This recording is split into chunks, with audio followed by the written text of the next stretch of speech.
dengan surat An-Nasr ini, kategori surat An-Nasr ini adalah Madaniyah, ayatnya hanya 3 Bapak Ibu sekalian.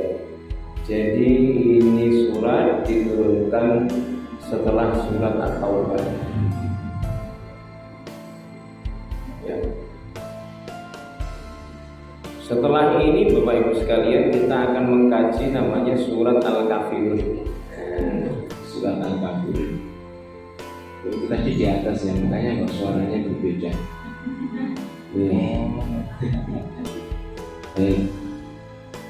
Nah, Bapak Ibu sekalian, jadi kaitannya dengan surat Al-Kafirun, di mana Allah Subhanahu wa taala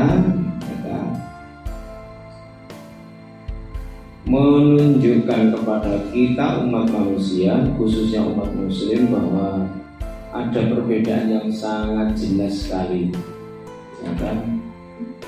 Kalau dahulu disebutkan, ya belum jauh dari ingatan kita juga, bagaimana kalau kemudian kafir itu diganti dengan non-muslim. Nah, jadi kayaknya mau seakan-akan mau ganti kul ya ayyuhal non-muslim.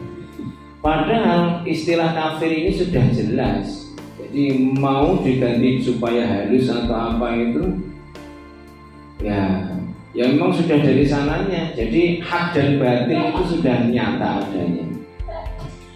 Ya, jadi begitu Bapak Ibu sekalian. Jadi kalau sekarang ini kita berbicara tentang bagaimana pertolongan Allah Subhanahu wa taala datang. Nah, itu kira-kira ada sambungan dengan surat sebelumnya. Ya, tapi insya Allah akan kita kaji di kesempatan mendatang surat Al-Kafirun. Idza jaa nasrullahi wal fath. Idza apabila jaa datang nasrullahi pertolongan Allah, wal fath kemenangan. Wa ra'aitan nasa yadkhuluna fi dinillahi afwaja. Wa ra'aita, dan kamu melihat an-nasa manusia, yadkhuluna masuk fi dinillahi, ke dalam agama Allah ya Islam itu, afwajan, berbondong-bondong. Fasabih, maka bertasbihlah, bihamdi rabbika, dengan memuji Tuhanmu, wastaghfirhu, dan memohon ampunlah kepadanya. Innahu, ya sesungguhnya Allah Subhanahu wa taala itu karena adalah Dia Tawwab, Maha menerima taubat.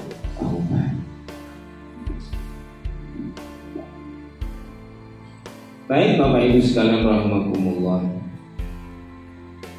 Jadi di masa-masa di mana Rasulullah Shallallahu Alaihi Wasallam itu berdakwah, ya tentu saja dakwah ini adalah karena ajakan. Ada yang menerima, ada yang menolak. Ya.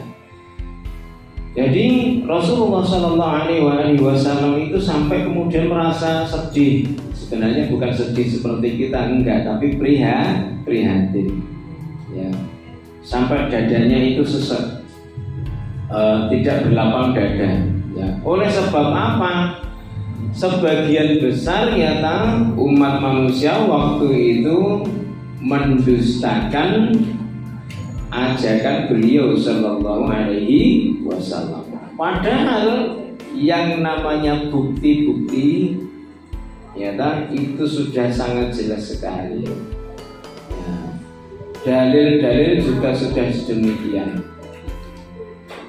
Sampai kemudian Allah Subhanahu wa taala itu di dalam Quran, nanti Bapak Ibu sekalian kalau membaca surat Al-Kahfi ayat 6 nanti bisa dilihat, di mana Allah Subhanahu wa taala bilang begini, fala'allaka bakhi'un nafsaka 'ala asarihim illam yu'minu bihadzal hadisi asafa. Kira-kira artinya kurang lebihnya begini, fala'allaka bakhi'un nafsaka 'ala asarihim, maka barangkali engkau Muhammad akan mencelakakan dirimu. Oleh sebab apa? Karena merasa bersedih setelah mereka berpaling. Artinya orang-orang ini diajak tidak mau menerima panggilan. Illam yu'minu bihadzal hadisi asafa. sekiranya mereka tidak beriman kepada keterangan ini, yakni Al-Qur'an. Jadi sampai diingatkan seperti itu, udah nggak usah bikin sedih atau ya terlalu sedih mendalam, tidak, ya kan? Tetapi oleh sebab apa? Tugas beliau Sallallahu Alaihi Wasallam adalah beliau hanya sebagai al-bala, tugasnya adalah menyampaikan. Jadi ya sama dengan kita Bapak Ibu sekalian, kalau kita ini diperintah ya kerjakan. Nabi juga dituntut untuk begitu, tugasmu dakwah sampaikan. Oleh sebab apa? Hidayah, petunjuk itu hak prerogatif daripada Allah Subhanahu wa Ta'ala. Ya itu. Wa fi hadzal qalaqi wad dajali istibta'un li nasrillahi lil haqqi alladhi ba'atha fi nabiyhi bal fi sahwun an wa'dillahi bi ta'yidi dinihi. Bapak Ibu sekalian, ternyata kesedihan yang kemudian dialami oleh Rasul Sallallahu Alaihi Wasallam itu ternyata terus kemudian menjadikan Allah Subhanahu Wa Taala menurunkan pertolongan, ya, bahwa Allah Subhanahu Wa Taala membukakan hati orang-orang yang didakwai itu, ya, untuk menerima dakwah daripada Nabi Muhammad Sallallahu Alaihi Wasallam. Ya, di mana sebelum itu Bapak Ibu sekalian ada satu ayat yang kemudian menjelaskan bagaimana yang namanya menunggu pertolongan itu sedemikian rupa. Jadi Bapak Ibu sekalian nanti bisa dicek Quran surat Al-Baqarah 214. Di situ Allah Subhanahu wa Ta'ala nyatakan wazilzilu hatta yaqular rasulu walladzina amanu ma'ahu mata nasrullah. Jadi waktu itu Bapak Ibu sekalian digoncang, ya kan? Digoncang dengan berbagai macam cobaan, sehingga Rasul sendiri beserta orang-orang yang beriman kala itu menanyakan, kapan nih pertolongan Allah Subhanahu wa Ta'ala akan datang? Nah, kalau kita kaitkan dengan musibah yang dialami oleh saudara-saudara kita di Palestina, Bapak Ibu sekalian, ya kan? Kalau dulu informasi itu sangat terbatas, bahkan bisa dipelintir, ya. Kalau A bergeser menjadi A aksen itu masih mending, tapi kalau berubah menjadi Z, nah itu masalah besar, ya kan? Itu dia. Nah sekarang siapapun bisa menyaksikan oleh sebab mudahnya arus informasi melalui media sosial. Sehingga di mana-mana orang yang, mohon maaf bahasa di media sosial itu agak kasar sedikit begini bunyinya, yang masih waras, ya toh, bisa memahami bahwa apa yang terjadi di Palestina, di bumi Palestina bukan sekedar perang.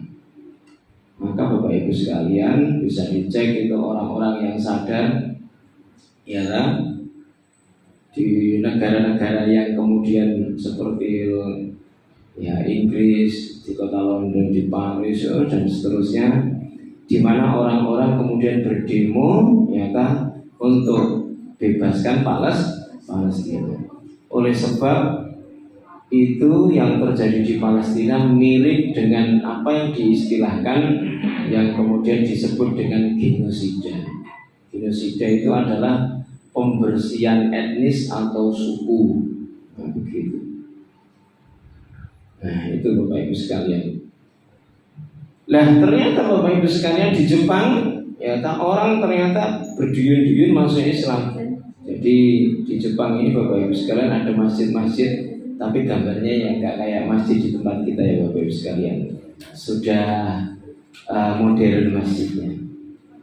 Ya ada kawan saya di sana Bapak Ibu sekalian, itu membeli semacam rumah begitu, itu dengan harga berapa yen itu. Nah, itu juga minta sana sini sumbangan dan seterusnya, itu ya dibebaskan untuk kemudian menjadi masjid. Nah, itu. Akhirnya kemudian